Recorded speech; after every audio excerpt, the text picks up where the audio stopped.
It's 2 o'clock and we're going to get started. The first thing we're going to start with, in order to provide our applicants the most cohesive experience possible, we've created a couple of short polls that we'd like for you to participate in.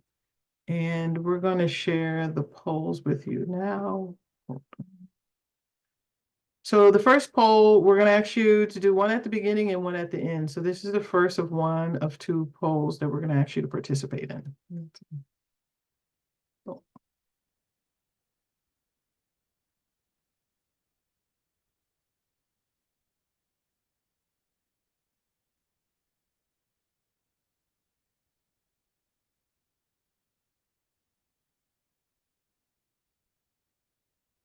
Almost done. Okay. Looks like we got everybody's finishing that up. All right, I'm going to end that poll.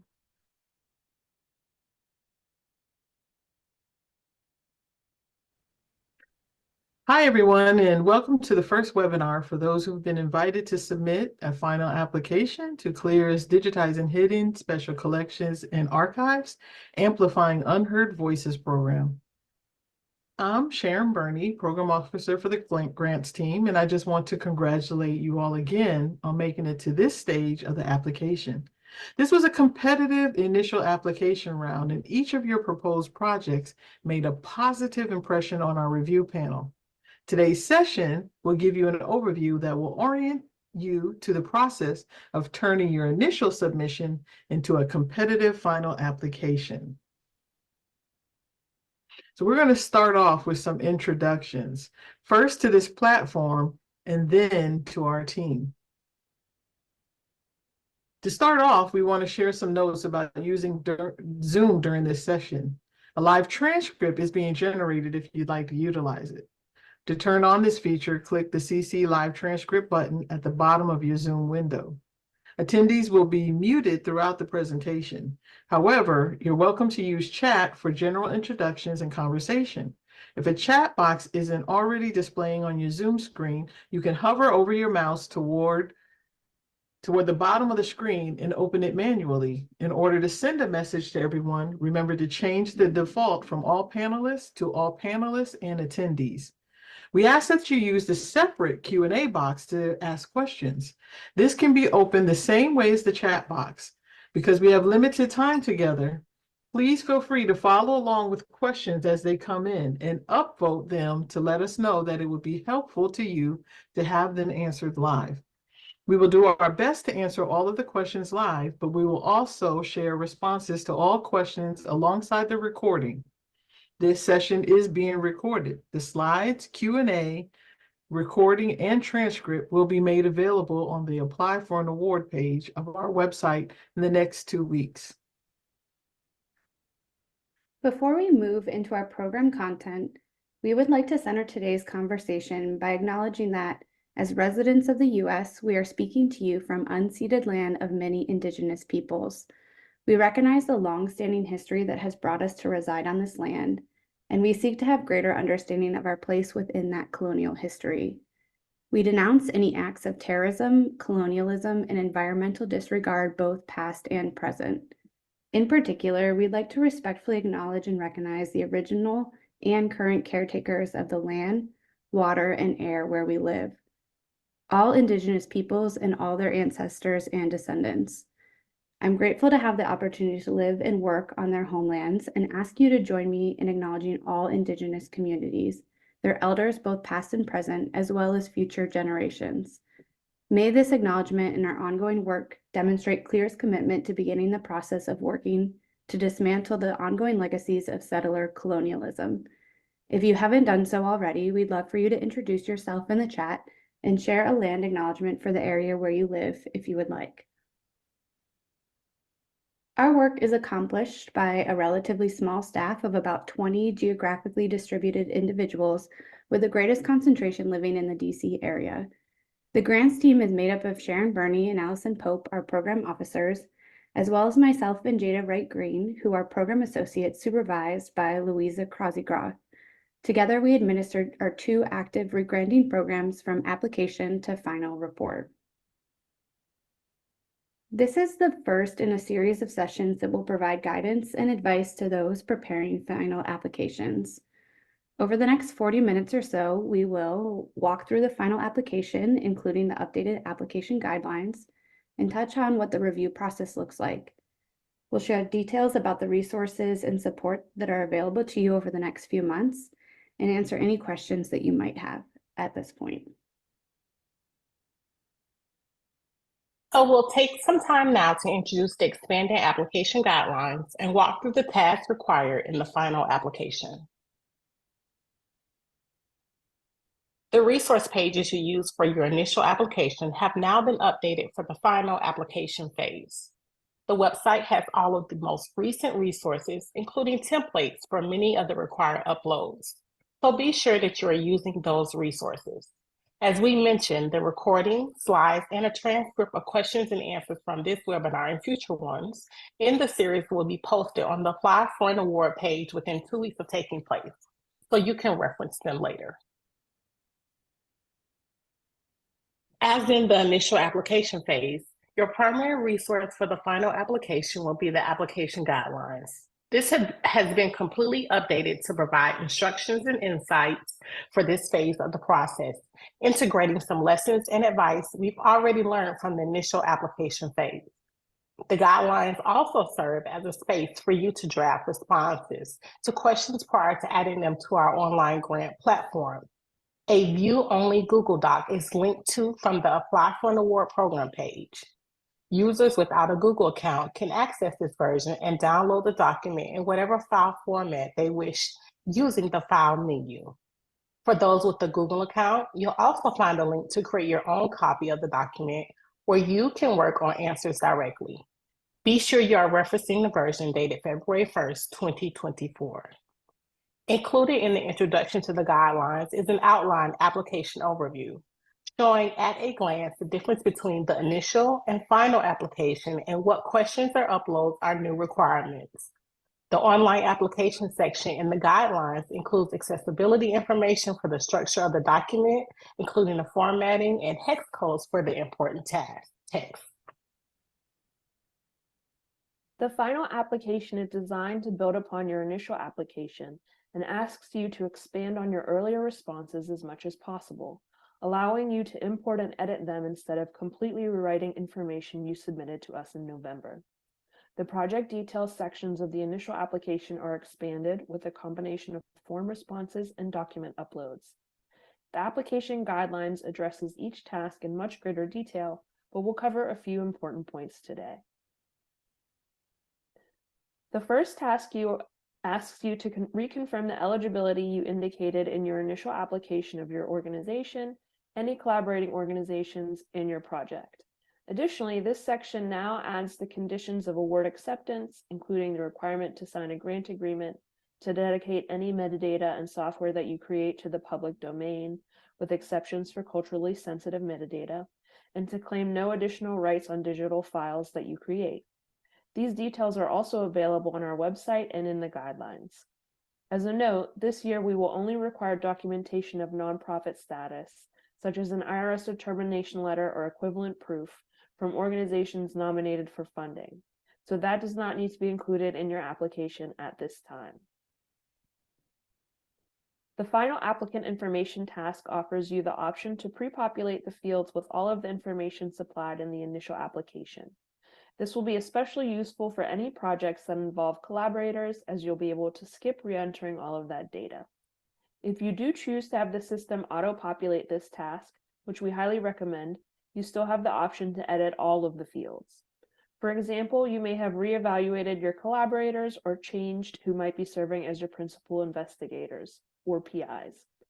Those changes can be made and saved. This task is exactly the same as in the initial application. No new questions have been asked. The guidelines include additional instructions on what you'll encounter in the system, but do let our team know if you experience any issues making your desired edits, and we'll be happy to assist. In the final project overview task, You'll notice many of the fields already populated with responses from the initial application without you needing to do anything. All of these fields are editable should you need to make any adjustments.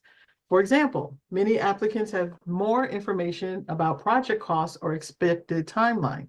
Feel free to edit the size of the request or project length in line with the program's guidelines. We know and expect that some of this information will have changed since your application was initially submitted. As you are preparing your application, be sure to double check that the numbers and dates you enter here match the work plan upload and budget documents. We've refined our instructions for budgets in the final application phase in line with what will happen once funds are awarded. Please note that all requests should be made in US dollars. Projects that are led by Canadian organizations will then receive funds in Canadian dollars based on the exchange rate at the time of award. New in this task is a brief reflection on the adjustments that you've made to your proposal based on the reviewer comments you received, anything you learned during the webinar series, or changes that occurred in the time between your initial and final application submission. This will help the review panel to understand these changes clearly and orient themselves in their assessment.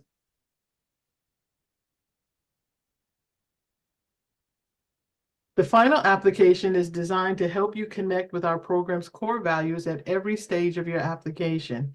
The application guidelines include specific instructions and insights to help you develop your responses with reminders about how each component of the application relates to these values. As we continue our overview of the remaining components of the final application, we'll also highlight how the core values might relate to each task.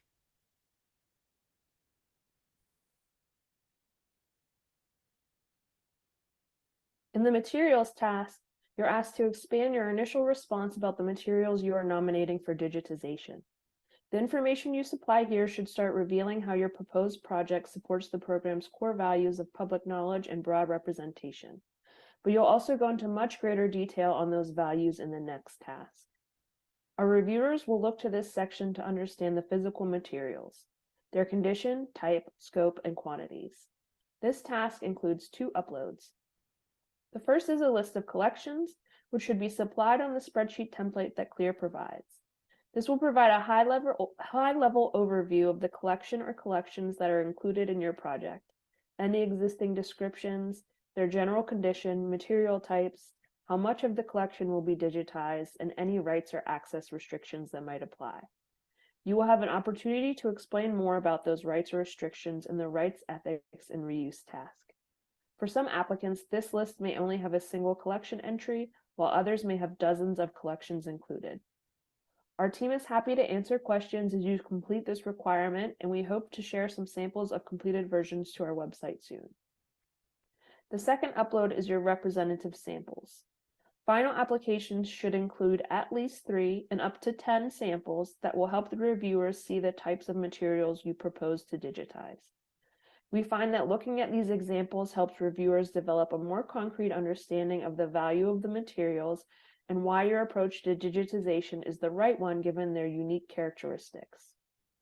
To support the list of collections, the application also includes a question asking for total estimated quantities of materials that will be digitized by the type or format of the original. For example, while your list of collections might include 3 collections at different organizations that include a mix of manuscripts, photographs, and artifacts, in this question, you'll provide your best estimate of the total amounts of the manuscripts, photographs, and artifacts you propose to digitize. The handbook includes additional instructions on this question, and our next session on March 13th will get into greater detail about assessing collections for digitization. After you've described the original materials, the next section asks you to tell the story of these materials. This task builds on the first and should support the program's core values of public knowledge, broad representation, and authentic partnerships. Where the materials tasks answered the question, what will be digitized, this starts answering the question, the whys. Why now? Why these materials? Why this program? The task includes 2 elements. expanding your initial response to the prompt, "Whose voices will this project amplify?" and uploading at least 1 and up to 4 external letters of support. Together, these materials should help the reviewers understand the voices represented in your proposed project, the potential impact on the various communities represented in the materials and involved in the project work, and the partnerships and relationships that you've already established. More so than any other section of the application, this gives you the space to share your passion with the reviewers so they are as excited as you at the prospect of digitizing the proposed materials. The external letters of support should help build your case and will be an extremely important component in the reviewer's assessment. These should not be confused with the internal letters of commitment, which we'll cover in a bit. Letter authors may include members of communities represented in the materials and any others who will use them for public programming, research, teaching, learning, or other journalistic or creative work. Do not include letters from individuals directly involved in the project or who would benefit financially should the project be funded. We recommend starting to solicit these letters now to give plenty of time for your letter writers to respond. The application guidelines in our website include additional resources to help you solicit the most compelling letters. We recommend you share clear guidelines for authors of letters of support, as well as details of your project, so authors can provide strong, relevant letters specific to your application and proposed project. In the Rights, Ethics, and Reuse task, you'll be providing much greater detail on any legal or ethical concerns that need to be considered related to the included materials, as well as any restrictions you may plan to help facilitate community-centered access. The task begins with a series of checkboxes that should reflect any rights or access restrictions that you indicated in your list of collections upload. You'll note that several restrictions, such as watermarks and the charging of fees, are strongly discouraged by the program and must be specifically and strongly justified in your narrative response and optional appendices for this section. Even when no restrictions are expected, applicants need to explain why this assumption has been made. This statement should not be generic organizational language, but rather tailored to your specific project and the materials being nominated for digitization. As noted, this task does allow for the upload of an optional rights, ethics, and reuse appendix. Applicants may want to include donor agreements relevant to the collections, policy documents that provide additional explanation, or other documents that support the claims made in the narrative. This is especially important for those materials that do have access restrictions due to legal or ethical concerns. Session 4 of this event series on April 3rd will include more details and conversation on rights, ethics, and reuse related to digitization projects.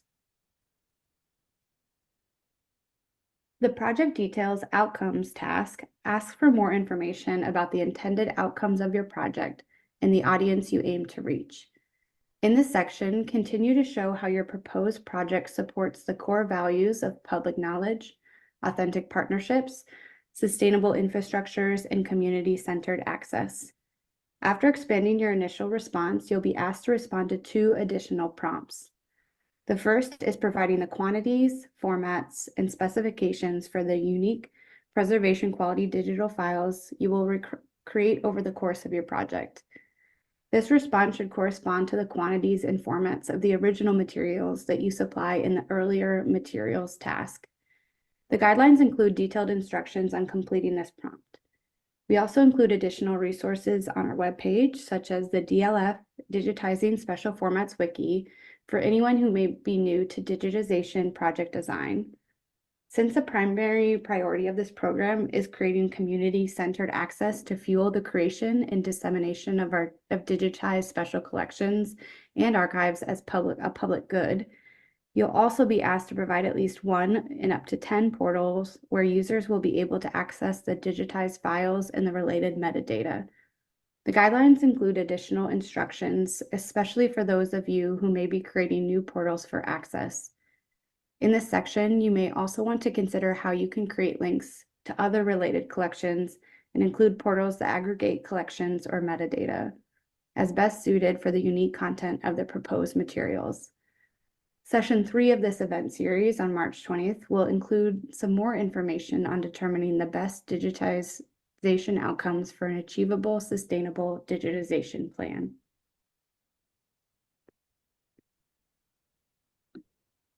The work plan upload is perhaps one of the most critical components of the final application and an opportunity to show all of the program's core values are integrated at every project stage. This upload expands on the initial timeline and should include the basic information that a project manager would need to know on day one of the project to set the team up for success. The requirement combines your presentation of the scheduled work with all of the activities, individuals, organizations, and technology you plan to use along the way. For collaborative projects, you'll want to show the engagement of the partners and where work may happen concurrently or branch off. Rather than supplying separate work plans for each collaborating partner, this document should illustrate the holistic plan for the entire project, indicating differences in staffing or equipment at the various organizations as necessary. For those engaging with communities or advisory boards, be sure to show where and how they will be integrated into your project development and work. Initially, all applicants are asked to provide brief, no more than 250-word statements on risk mitigation measures you will implement and how you plan to address delays should they arise. Your team's assessment plan for measuring and documenting your progress and determining success at the conclusion of the project, and how the project deliverables, including technical infrastructure and specifications, will be made secure, usable, and discoverable for the long term. The application guidelines contain detailed instructions on this upload requirement. We've also supplied an optional template for your use or just to get you started. Session 3 of this webinar series will also be useful to help inform your completion of this task. In the capacity task, you'll be sharing more about the capacity and strengths of your team, both those who have and those who you hope to build. After expanding your initial response, you'll be asked to provide 3 uploads. The first is supplying a letter of commitment from a head administrator or of the lead applicant organization, and, if applicable, each collaborating organization. In the guidelines, we provided examples of who the head administrator might be, since this person will likely vary depending on your organizational structure. Essentially, you'll want the letter to come from an individual empowered to make a statement of your organization's commitment to support your project. For collaborative projects, you should upload each letter separately, and you should have as many letters as you have collaborating organizations. As with the external letters of support, we recommend that you start soliciting these letters now and provide your letter writers with clear guidelines for the authors of letters of support. Details of your project will also be useful so authors can provide strong, relevant letters to your application and proposed project. Next are resumes or CVs for each of the named project PIs, which you're allowed up to 3. And other resumes, CVs, or job descriptions for key project staff, either existing or new. In this section, you must provide at least 1 and up to 5 uploads. The guidelines includes additional instructions for the uploads, including instructions about the inclusion of salaries, wages, and fringe benefits for any job descriptions that will be covered by award funds. For large collaborations, especially, we know this limits your ability to celebrate all of the individuals involved in your proposed project. We recommend highlighting any additional key personnel involved in your work plan and possibly linking to their resumes in that document and using this space to focus on the PIs and new hires. In all of these requirements, reviewers will be looking for evidence of why this is the right team for the project you propose, how you are engaging with your broader community, and how the staff and support structure of your organization clearly show broad representation and authentic partnerships. And finally, the last task asks you to reflect on the need for support through this program. As with the work plan, all of the core values should be infused throughout the components of this task. Applicants are asked to expand on your initial response, answering why you need support from this specific program. We refined this question a bit and expanded the instructions and insights to help guide your response. Rather than providing general language about the need for funding, reviewers will look to see evidence of why the mission, values, and priorities of the applicant organizations align with the funding priorities and core values of this program. Your response should state clearly why the activities included in your proposal cannot be supported by the applicant organization. For collaborative projects, be sure to explain how external funds from this program will be distributed equitably to support authentic partnerships between all involved organizations. Next, you'll supply a budget detail on the template that CLEAR provides. This shows a line item summary of how the award funds will be spent according to 8 defined allowable budget categories. The guidelines include additional instructions on completing this template. All funds should be requested in US dollars. For projects that are awarded funds, you'll be able to use the same amount for budget reporting throughout your project. Expanding on your budget detail, you'll also supply a budget narrative. We provided a budget narrative template to assist you in developing this upload, and be sure that you're supplying all of the necessary detail in this document. While the use of that template is not required, it may be useful to reference. All expenses should align with the allowable cost of the program, detailed in Appendix A, Budget of the Application Guidelines. If you plan to include cost share, those should only be included in the budget narrative and clearly marked as cost share so reviewers know exactly what will be covered by award funds. As a note, cost share is not a requirement of this program. For those who may be using vendors or other service providers with a cost greater than $5,000, you are required to upload estimates or quotes to support the cost included in your budget documentation. Each upload should be accompanied by a brief justification for your selection of that vendor or service provider. If your organization has a policy against selecting a vendor prior to the award of grant funds, explain this in the available description field and select a tentative choice to support the estimated costs listed in the budget detail. It may be useful to reference CLEAR's guidelines for grants involving consultants or subcontractors for more information on soliciting service provider proposals and quotes. And that's all of the tasks. Once you've completed all of the required tasks in the online system, you'll have the option to review and submit your proposal. This gives you one last chance to look over everything that you've written and uploaded and go back to edit any errors you might spot. Once you're confident your application is complete, click the Submit Your Application button and click Submit again, if prompted. Once submitted, you'll see your application in the My Application space and be able to download a copy for your records. A confirmation email will be sent from the SMApply system. Be sure to check spam folders if you don't see that within 24 hours. The grants team is always happy to answer any questions about the application submission process. The deadline for submission of final applications is May 8th, 2024.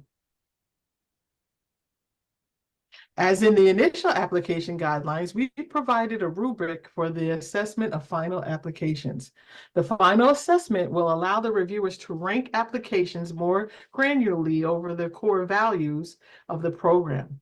So keep in mind those connections we've made today and look for the markers we've provided throughout the guidelines to be sure you are clearly communicating how your project embodies all 5 core values. All applications will be read by at least 3 reviewers and an additional reviewer focusing on rights and ethics. We do our best to keep the review process consistent between the initial and final rounds. So expect that at least 2 reviewers will have read your application in the initial round. CLEAR has $4 million to award in this round of funding. The number of awards made will depend on the size of the individual request, but based on our historical data, we estimate funding between 12 and 25 projects. In our last section, we'll talk about some additional resources and support as you move through your final application writing.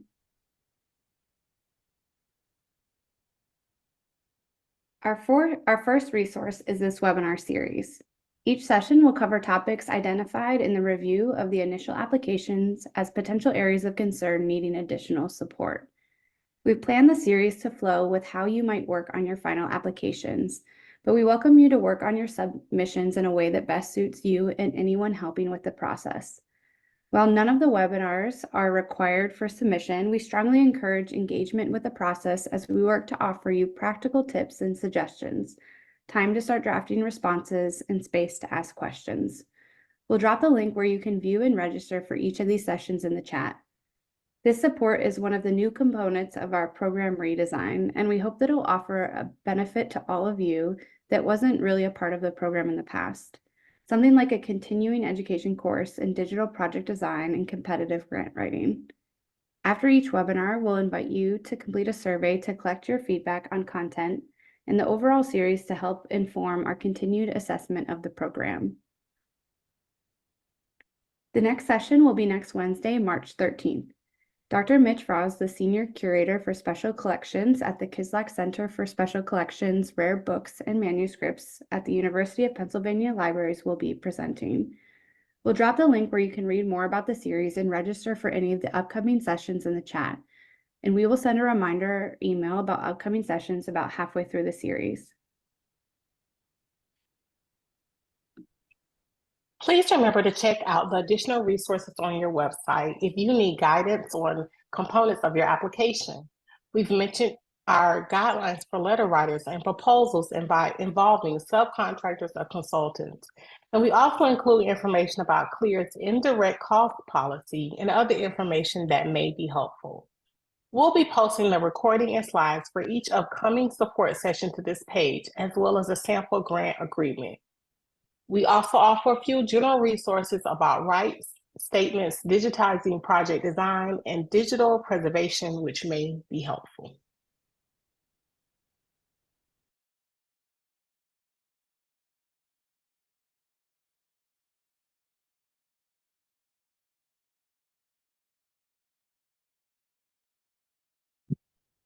Thank you. So we'll get ready to take some of your questions now. Please remember to put them in the Q&A box if possible. Apologies if this was already covered, but when can applicants expect to hear final decisions? The review panel will be meeting in July, and we hope to have our decisions to you before September the 1st. A colleague is very concerned that all digitized materials will need to be publicly available online, while my interpretation is that the descriptive metadata for all digitized materials needs to be publicly available, and it is okay for some digital files to be for on-site access only. Can you please confirm or clarify? So yes, you have the correct understanding of that. The metadata needs to be publicly available. It is okay for some portion of the digital files to be restricted. We would want to see that restriction of access addressed in the rights, ethics, and reuse section of the application.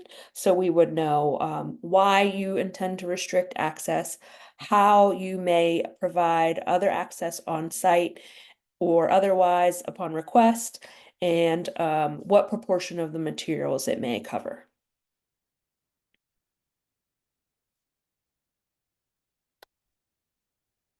Is there a maximum or cap for community consultant fees? In what capacity can they serve digitization, metadata creation, the outreach part?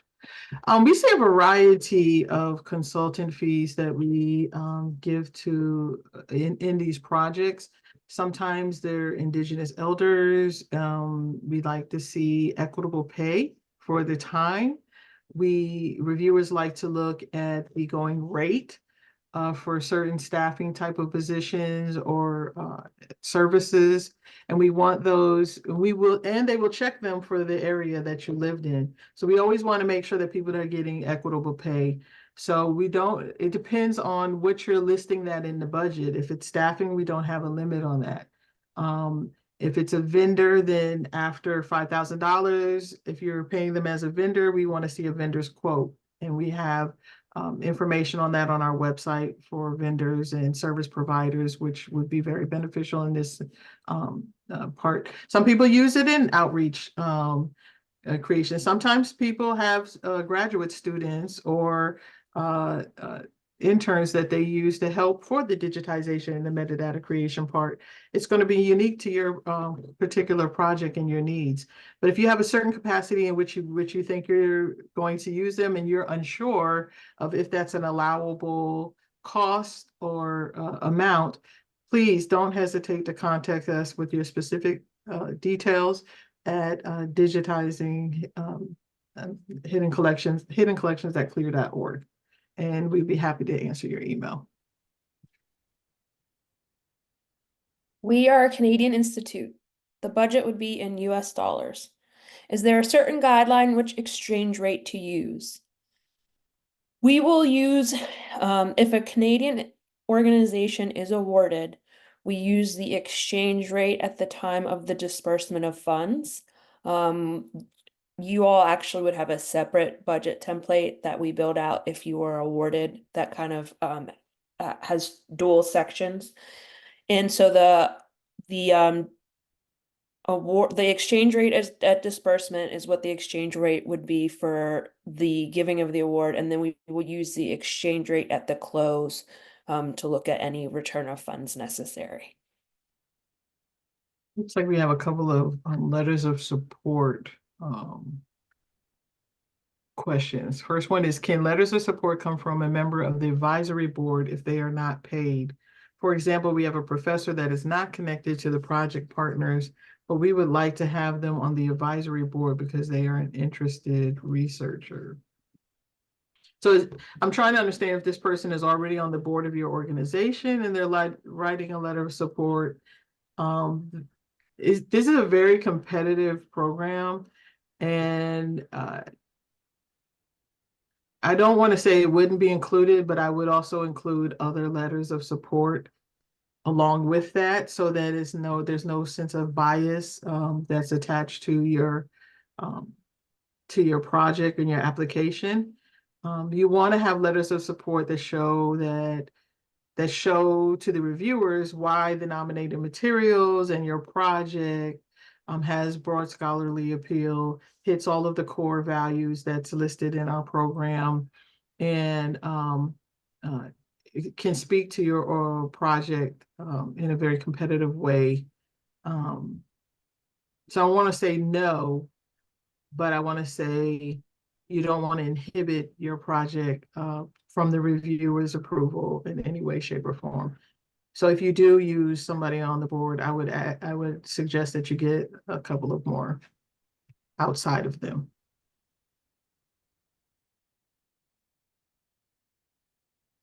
And I'm going to answer as kind of a follow-up. Thanks for this. Would it be okay to have a letter of support from someone involved in one of the platform portals? Yes, that could be okay if they're not part of the project team, and if you're not paying any kind of vendor fees or ingest fees to that platform portal.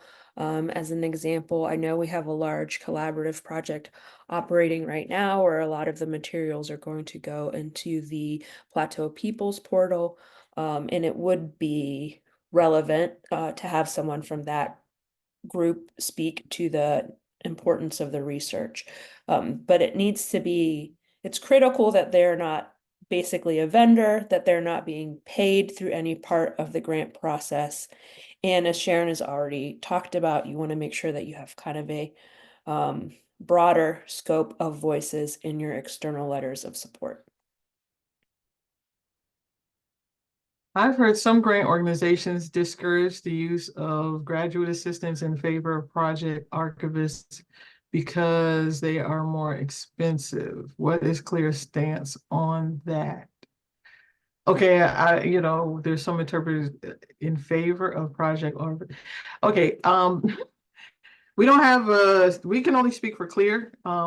We encourage equitable pay regardless of who is doing the work, whether it's graduate students or archivists.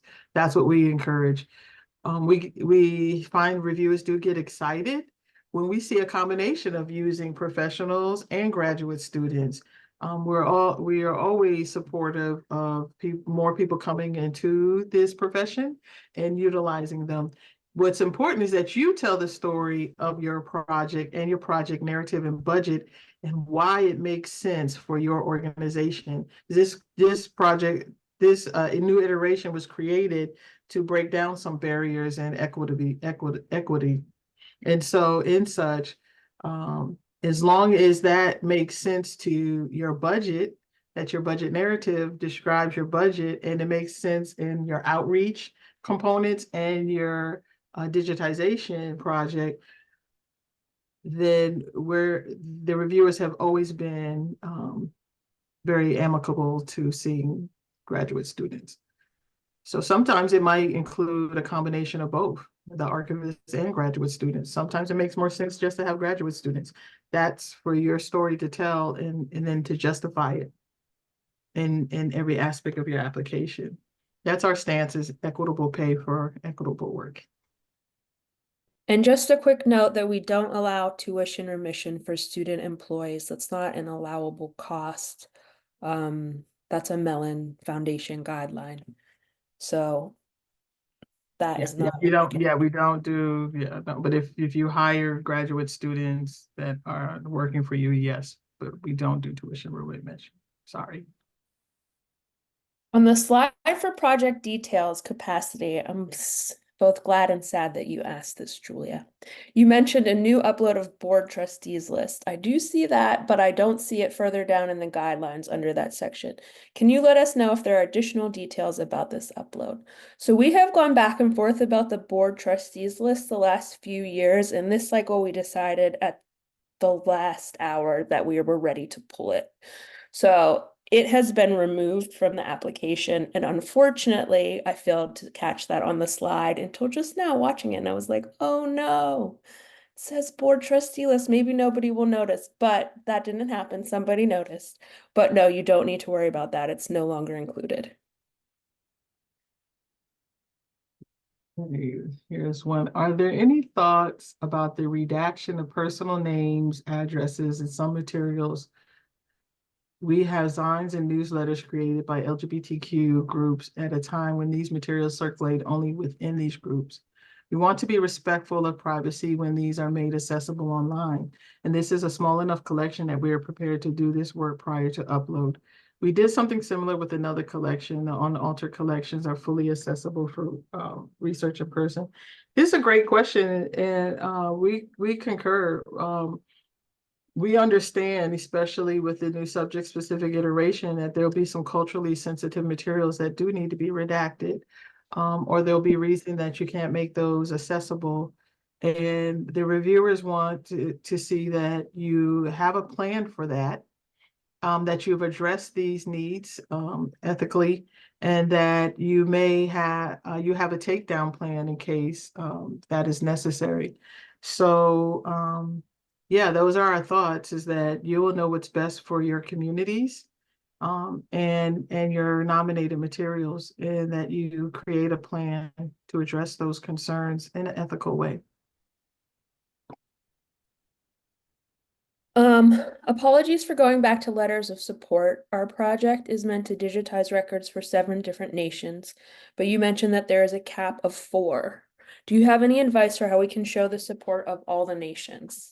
So I first want to, I don't know which project this is, so I just want to clarify the difference between letters of support and letters of commitment.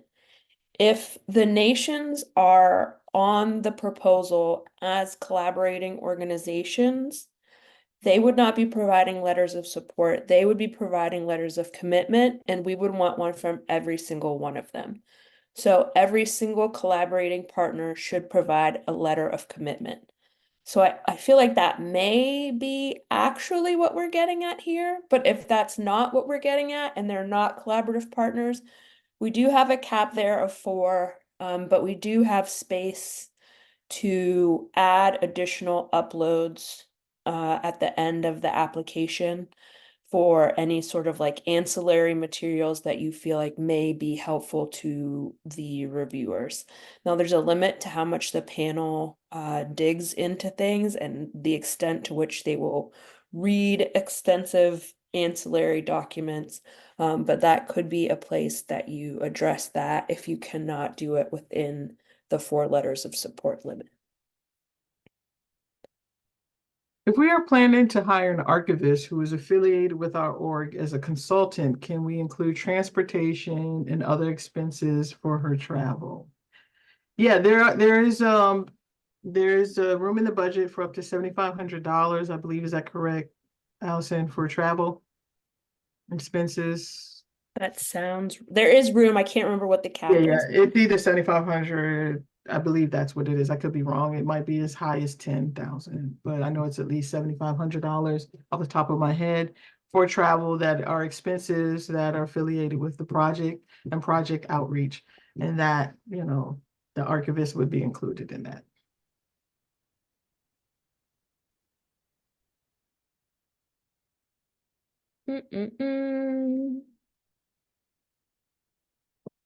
I just want to clarify, I just want to confirm that, yes, Sharon, you're correct. The max for that is $7,500. Great, thank you. I have 2 questions. We have samples via links to similar documents digitized from the collection and have written context related to each sample as well. I believe this is allowable. Is this correct?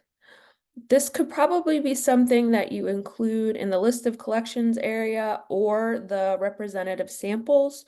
So within the representative samples, we do sometimes have people link to previously digitized materials or to records for the materials that they are intending to digitize moving forward.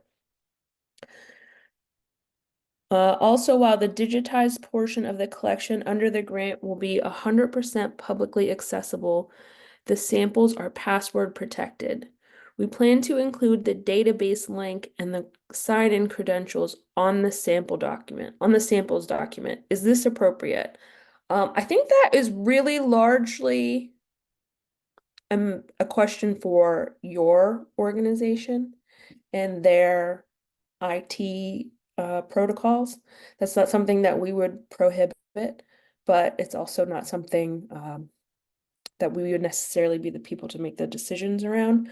So regarding that, I think that is a question for your organization rather than one for us to answer, but no, it's not something that we would strike from the application.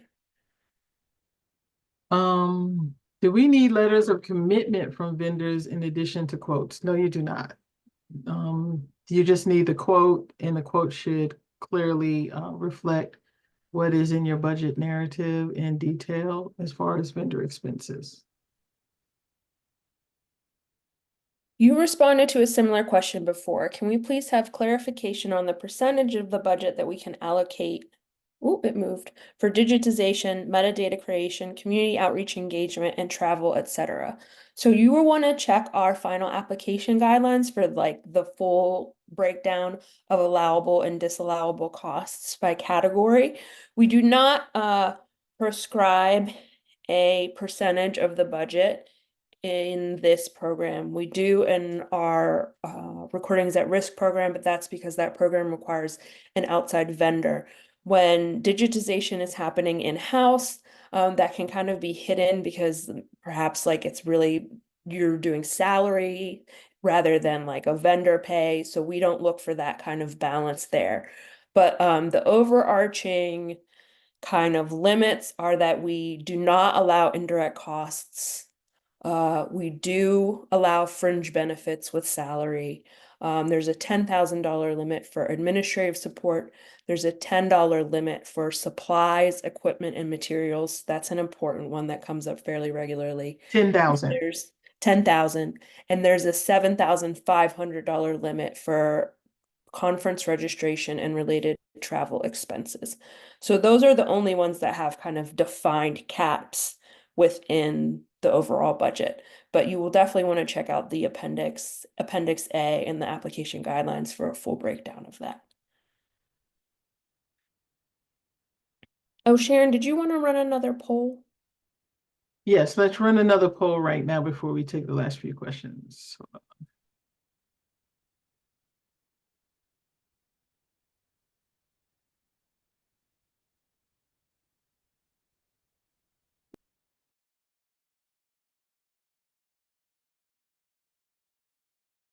Poll is launched.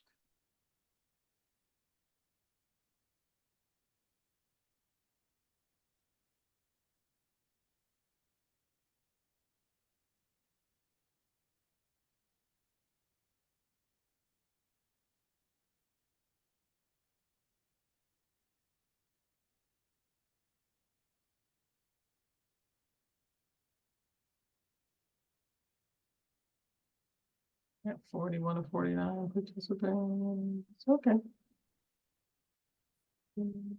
Thanks to all for participating in those. They help us keep track of if we're doing what we mean to be doing in here. Yes. Okay. Allowable cost questions. Are we able to include stipends for PIs? If you list them as a budget and they are a consultant or they have a justifiable role that you have substantiated within the allowed and disallowed costs in your project narrative and budget, then yes, you can. Can we use modest funds to designate and create marketing flyers for the digitized collection? If that's part of a salary that you're doing, or you create a service vendor that's going to help you with outreach, then you could define it as that in your budget, possibly. Yes. If you have a project staff line that you create that helps with the outreach and that's part of their duties, then you could put that in as a salary in your duties. Or you have a service vendor that you're applying for. Everything in your budget should be substantiated in your budget narrative and your budget detail, and it should show up in your project timeline and work plan. So I could see that, yes. But we don't pay for copies and okay.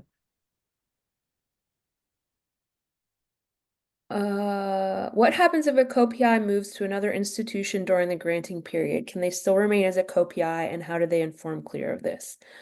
If a co-PI moves to another institution and they are still actively working on the project in the same capacity they were in the original institution, then that is not necessarily an issue.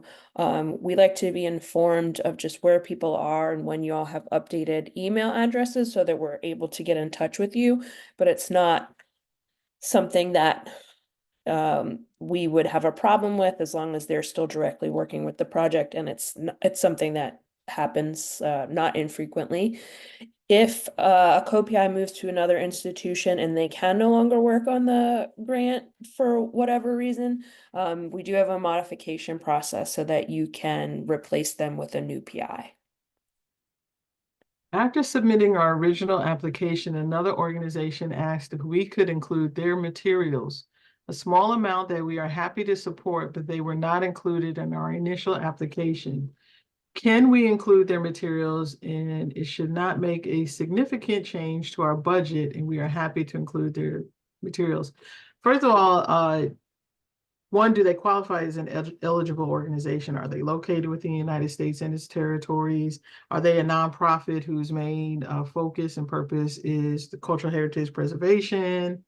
That becomes the question. The second question, do they own and hold their materials? Do they own and hold their materials? And then it becomes, did you apply, is your original application a collaborative? As a collaborative project? And you don't necessarily have to change it to a collaborative project, but do the materials nominated fit the iteration of the program? Do they hit the core values of the program? There's the subject area that you're trying to amplify.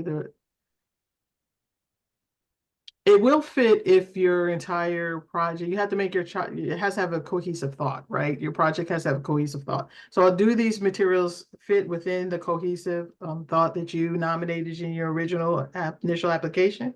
Is it an extension of a project that you've already created? then that makes sense. The theme is already there. You're expanding on a theme. You do own and you hold them. They own and hold them. It may make sense for them to be a collaborating partner, but not necessarily an official one. So those are the things you might want to think about. And I With- realize we're in like an open environment right now, but regarding this last question, if you want to provide more specific information to us, you can email us at hiddencollections@clear.org, and we can more directly answer that question for you. Yeah, this is a lot of ifs. Yeah. If we were planning to hire an archivist who is affiliated with our org as a consultant, can we include transportation and other I expenses? did that one. Oh, I'm sorry, we didn't get that marked. I'm sorry. I see that there is a $10,000 cap on equipment. The scanner we need for this project to project oversized materials far exceeds this cap. How would you recommend we proceed in our budget narrative?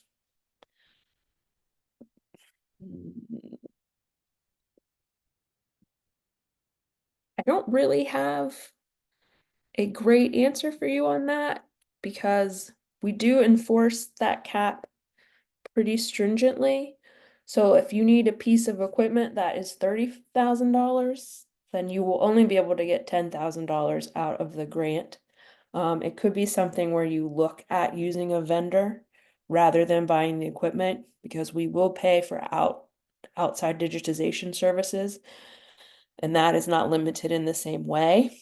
So if it's But I want to look imperative, at maybe leasing it during this yeah, time. if you can find a way to do it within the budget, or if you can find a way to do it out of house, Or you- that's what I would probably recommend. I'm trying to think of some other The options. only other option I could think of, Alyson, is to maybe hit the 10 with that and their institution or organization do the rest as a cost share. Cost share. Yeah, but within the grant funds, you will not be able to get equipment funds beyond $10,000. Sorry. So it looks like that is all of our questions. I know we have a A survey. survey that we would like y'all to fill out for us if you don't mind. So we've dropped that in the chat, and I'll put up our little screen that asks you to take our survey. But we'd like to thank you all for participating today and encourage you to come to the rest of the sessions. If you check out the Apply for an Award page, you can find more information about all of them and registration links for all the separate sessions. And again, once the sessions are completed, we will have them loaded onto that page as well, the recording, the Q&A, and the transcript. Do you want to add anything, Sharon? No, when you come to the sessions, please take advantage of these applicant support sessions.